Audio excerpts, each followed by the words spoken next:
बिस्मिल्लाहिर्रहमानिर्रहीम। आज का हमारा टॉपिक है what is real number and complex number. बहुत ही इंपॉर्टेंट टॉपिक है, मुख्तसर टॉपिक है। मैं उम्मीद से कह सकता हूं कि अगर आपने ये वाली पूरी वीडियो वॉच की तो आज के बाद आपको कभी भी रियल और कॉम्प्लेक्स नंबर के जो कंसेप्ट है इसको समझने के लिए ना ही मजीद कोई स्टडी करना पड़ेगी और ना ही कहीं से समझने की ज़रूरत पेश आएगी। रियल नंबर को समझने के लिए कुछ बेसिक चीज़ें समझना ज़रूरी है। शुरू में जब काउंटिंग के लिए कोई बाकायदा निज़ाम, बाकायदा सिस्टम नहीं था, तो उस वक्त साइंसदानों ने एक सेट ईजाद किया जिसको नेचुरल नंबर का नाम दिया, जिसको एन से डिनोट किया जाता है। इसको काउंटिंग नंबर्स भी कहा जाता है। साइंसदानों ने ये वाला सेट ईजाद किया 1 2 3 4 5 अप टू सो ऑन, इसी तरतीब से ये इन्फिनिटी तक जाते हैं। उनके मुताबिक ये कंप्लीट सेट था, इसमें तमाम नंबर शामिल थे। फिर वक्त गुजरने के साथ बाद में जब कुछ मुख्तलिफ तरह के क्वेश्चंस, मुख्तलिफ तरह के इक्वेशन सॉल्व करते हुए उन्होंने देखा कि एक और नंबर आ रहा है जो इस सेट में मौजूद नहीं है। फिर उन्होंने उस नंबर को नाम दिया जीरो का, और फिर एक और सेट ईजाद किया जिसको होल नंबर का नाम दिया और इसको डब्ल्यू से डिनोट किया जाता है। उसमें उन्होंने नेचुरल नंबर के सेट में जीरो ऐड कर दिया और उसी तरतीब से वो सेट बना दिया 0 1 2 3 4 5 6 अप टू सो ऑन, यानी इन्फिनिटी तक ये भी जा रहा है, आगे इसी तरतीब से जा रहा है। साइंसदानों के मुताबिक फिर अब ये वाला सेट कंप्लीट सेट बन गया। इसमें ये मुकम्मल अदाद का सेट है, इसमें तमाम नंबर शामिल हैं। फिर क्या हुआ, फिर वक्त गुजरने के साथ फिर साइंसदानों ने देखा कि कुछ ऐसे नंबर्स भी आ रहे हैं जो इस सेट में मौजूद नहीं है। उनमें प्लस के नंबर हैं, उसमें माइनस के नंबर हैं। फिर उन्होंने क्या किया, एक और सेट ईजाद किया जिसको इंटीजर्स का नाम दिया। इंटीजर्स में क्या है, इसमें जीरो भी है, plus minus 1 plus minus 2 plus minus 3, इसी तरतीब से ये भी इन्फिनिटी तक जा रहे हैं। ये इस तरह से है कि ये एक है जीरो, तो इस साइड पे 1 2 3 4 अप टू सो ऑन, ये इन्फिनिटी तक जा रहे हैं।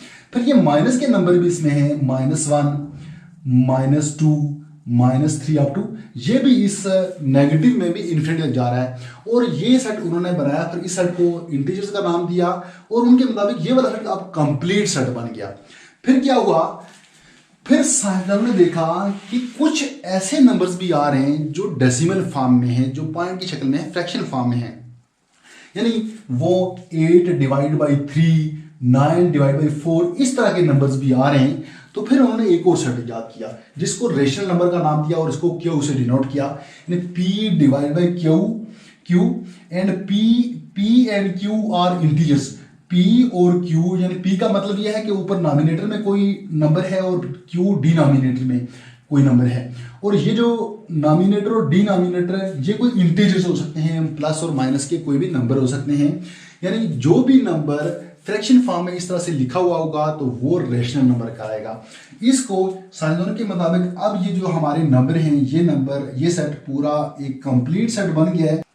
जब ये वाला सेट इजाद हो गया तो इनके मुताबिक क्या है कि कोई भी अगर हमारे पास नंबर होगा, कोई भी नंबर 4 है तो 4 के नीचे हम 1 लिख सकते हैं, 9 है तो 9 के नीचे हम 1 लिख सकते हैं, कोई भी नंबर है हम उसके नीचे 1 लिख सकते हैं। इसका मतलब ये हुआ कि जो भी इससे ऊपर वाले नंबर हैं वो सब रेशनल नंबर हैं। क्यों कि ये हर एक जो नंबर है इसके नीचे हम 1 लिख सकते हैं, डिनोमिनेटर में हम कोई किसी भी नंबर के नीचे 1 लिख सकते हैं, यानी वो P ओवर Q की फॉर्म में लिखा जा सकता है।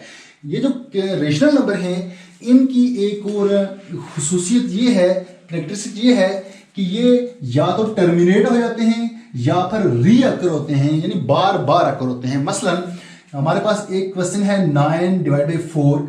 9 को जब हम इसको सॉल्व करेंगे, 9 को अंदर रख दिया, 4 को बाहर, 4 2 टाइम 8, ऊपर से 1 बच गया, पॉइंट लगाया 0, 4 2 टाइम 8, फिर हमारे पास 2 बच गया, पॉइंट लगा हुआ है तो फिर 0 लगा दिया, 4 5 टाइम 20, ये पूरे का पूरा डिवाइड हो गया। ये जो नंबर हैं इनको डिवाइड किया जाए या तो ये पूरे डिवाइड हो जाते हैं, या ऐसे होगा कि 8 डिवाइड बाई 4, 8 को हमने अंदर रख दिया, 4 को बाहर, 4 2 टाइम 8, या तो ये पूरे टर्मिनेट हो जाएंगे या डेसिमल के बाद कुछ नंबर्स के बाद ये बंद हो जाएंगे, रुक जाएंगे।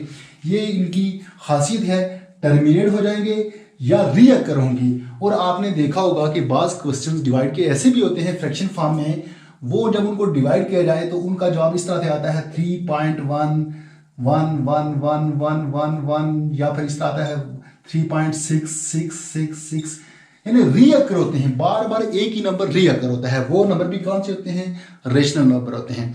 फिर एक और चीज है, या तो एक ही नंबर रिपीट हो रहा होता है, या फिर इसमें एक चीज और भी होती है कि बंडल ऑफ नंबर भी रिपीट होते हैं, 7 5 7 5 7 5 7 5, या इस तरीके से होते हैं बंडल ऑफ नंबर रीअकर होते हैं, या फिर 3.56 या 3.65 या इस तरह से आगे स्टॉप हो जाते हैं, या 3.1 या कोई 3 नंबर है तो इसके नीचे भी हम 1 लिख सकते हैं। इस तरह के तमाम जो नंबर हैं वो रैशनल नंबर कहलाएंगे। और जब ये सेट इजाद हुआ तो साइंटिस्ट के मुताबिक अब ये हुआ कि अब इसमें जो नंबर्स होंगे, जो सेट तैयार हुआ, इसमें तमाम नंबर शामिल हैं, ये कंप्लीट सेट बन गया। फिर बाद में क्या हुआ, बाद में साइंसदानों ने ये देखा कि बाज ऐसे नंबर्स भी आ रहे हैं जो जिनको डिवाइड किया जाए तो वो एक जैसे नंबर नहीं आ रहे, बल्कि 2.1 रीअकर नहीं हो रहे, 2.1 3 4 5 6 2 1 3, इनको जितना मर्जी डिवाइड करो ये मुख्तलिफ तरह के नंबर आते हैं। जितना मर्जी डिवाइड करो ये मुख्तलिफ तरह के नंबर आते हैं, ना ही ये रीअकर होते हैं ना ही टर्मिनेट होते हैं। यानी डिवाइड करने के बाद कहीं ऐसा नहीं होता कि ये एक जगह पे कहीं आके रुक जाएं, ये क्वेश्चन पूरा सॉल्व हो जाए, बल्कि ये बार बार आगे मुख्तलिफ तरह के नंबर आ जाते हैं। एक तरह का नंबर, ना ही एक तरह का नंबर रिपीट होता है, ना ही बंडल ऑफ नंबर रिपीट होते हैं। और जो ये वाले नंबर होते हैं, ये वाले नंबर उन्होंने फिर एक और सेट बनाया जिसको कहा इर्रेशनल नंबर, और इसको क्यू डैश से डिनोट किया, the numbers which can't return in P over Q form. ये इसकी शॉर्ट सी डेफिनेशन है, लेकिन इसको समझने के लिए ये जरूरी है कि ये नंबर ना ही टर्मिनेट होते हैं और ना ही रीअकर होते हैं। ऐसे नंबर कौन से होते हैं? इर्रेशनल नंबर होते हैं। जब ये टर्मिनेट नहीं होते तो इसको हम दोबारा फ्रैक्शन फॉर्म में अगर लिखें तो दोबारा फ्रैक्शन फॉर्म में हम नहीं लिख सकते, क्यों कि ये नंबर कहीं रुकते ही नहीं है, ना ही कहीं टर्मिनेट होते हैं।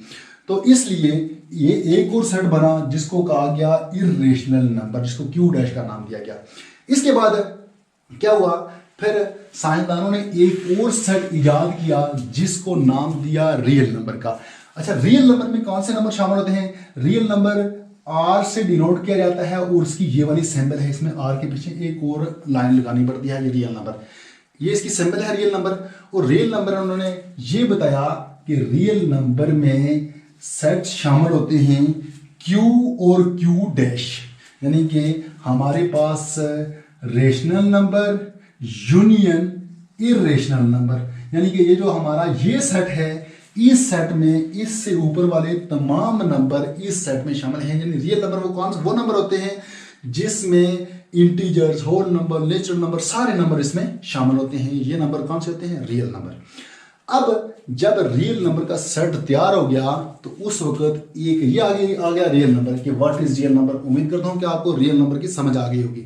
जब रियल नंबर तैयार हो गए तो फिर क्या हुआ, फिर ये हुआ कि कुछ और प्रॉब्लम साइंसदानों ने फेस की। वो क्या प्रॉब्लम थी? रियल नंबर हमारे पास क्या आ गया? Real number is equal to Q union Q dash, यानी कि Q वाले भी, रेशनल भी और इर्रेशनल सारे मिला के जो सेट बना, वो क्या सेट बना? वो हमारे पास रियल नंबर बना।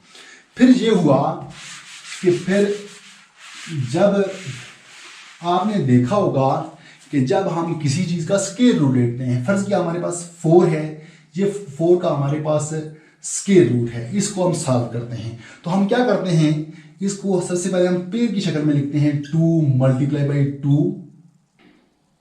तो यहां क्या होता है कि हम 2 का स्केल लिख लेते हैं, और उसके बाद जब रूट से बाहर आता है तो रूट की पावर क्या होती है? 1/2। ये 2 से कट जाता है, और जब भी ऐसा होता है तो हम +-2 लिखते हैं। इसलिए +-2 लिखते हैं कि ये अगर 2 - 2 × -2 करें तब भी जवाब 4 आता है, ये वाला 4। अगर 2 × 2 हो तब भी जवाब हमारे पास 4 आता है। हमें ये पता नहीं होता ये जो 4 है ये 2 माइनस के नंबर आपस में मल्टीप्लाई हो रहे हैं या फिर प्लस के नंबर मल्टीप्लाई हो रहे हैं। इसलिए शक की बुनियाद पर हम इसको प्लस भी लिखते हैं, +2 और -2, प्लस का भी लिखते हैं और माइनस का भी लिखते हैं। अब क्या हुआ, अब यहां अगर हमारे पास रूट के अंदर आ जाए -4, तो इसको हम ये नहीं लिख सकते 2 multiply by -2 is equal to -4 हम नहीं लिख सकते। क्यों? इज इक्वल टू 4 या फिर इज इक्वल टू 2 का स्केयर हम नहीं लिख सकते। क्यों नहीं लिख सकते? कि एक 2 माइनस का है और दूसरा 2 प्लस का है। जब भी दो एक जैसे नंबर होते हैं तब जाके हम उनके ऊपर स्केयर लिखते हैं, या हम नहीं लिख सकते। तो ये जो अंदर रूट के अंदर माइनस है, जब भी रूट के अंदर माइनस आता है तो इस रूट के अंदर वाले माइनस को खत्म करने के लिए साइंसदानों ने क्या किया, रूट के अंदर आपको पता है इसका एक तरीका है -1 मल्टीप्लाई बाई 4। हम अलग अलग रूट भी लिख सकते हैं, -1 under the root multiply by 4। अब ये आ गया हमारे पास -1 under the root multiply by 4 का जो रूट से बाहर आएगा तो ये 2 आ जाएगा। साइंसदानों ने क्या किया, ये जो -1 अंडर द रूट है इसको नाम दे दिया अपनी तरफ से आयोटा का। अब -1 अंडर द रूट इसकी जगह आ जाएगा आयोटा इंटू 2, या फिर इसको हम ऐसे भी लिख सकते हैं 2 इंटू आयोटा। मतलब ये है कि जब भी हमारे पास रूट के अंदर माइनस आएगा उस माइनस को खत्म करने के लिए हमें आयोटा का सहारा लेना पड़ेगा। ये पहले से रूल डिफाइन किया हुआ है साइंसदानों ने। और जब माइनस रूट के अंदर कोई साइन आएगा माइनस का, तो वो जो नंबर होगा उसमें आयोटा आएगा। और जब भी आयोटा आएगा ऐसे नंबरों को, ऐसे नंबर्स को हम कहेंगे कॉम्प्लेक्स नंबर। कॉम्प्लेक्स नंबर, और कॉम्प्लेक्स नंबर को डिनोट किया जाता है कैपिटल C से, और यहां एक लाइन डाली जाती है, ये इसकी सिंबल है। इस सिंबल से कॉम्प्लेक्स नंबर को डिनोट किया जाता है। ये आगे कॉम्प्लेक्स नंबर और ये आगे रियल नंबर। मैं उम्मीद करता हूं कि आपको इनकी समझ आ गई होगी। तो मिलते हैं नेक्स्ट वीडियो में, तब तक के लिए अल्लाह हाफिज।